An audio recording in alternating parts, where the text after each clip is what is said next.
The crisis in children's social care has been growing, and it has been growing because of a mix of austerity, of poverty, of cuts, and of growing demand. And that is something that is a poisonous situation that has left some of our most vulnerable children in the country in the worst possible state. Now, we've heard already today that analysis from the LGA shows that we need further funding of £3 billion if we're to keep children's services standing still by 2025.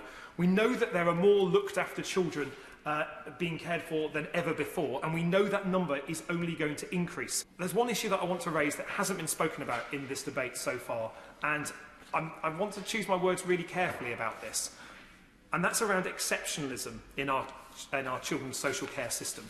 Because one of the reasons that Plymouth's social care system has been sunk in recent years in terms of funding is due to the exceptional costs of funding care packages for a very, very small number of children. Now, the reason I want to choose my words carefully here is because it's really important that in how we discuss and debate those issues, that at no stage is any blame attributed to those children who need multi-million-pound care packages. But there has been legal cases that Plymouth City Council have lost about how those care packages are funded.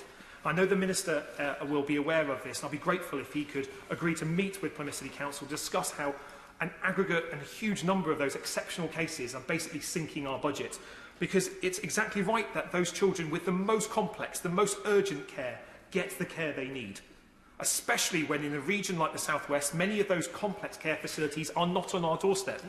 But we can't be defunding the needs of the many for just to fund those of the few.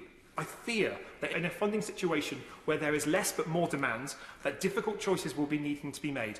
And I have to say to the Minister that in a situation where local councils have lost so much of their funding, these exceptional care packages risk really undermining that quality of care that can be given to every child.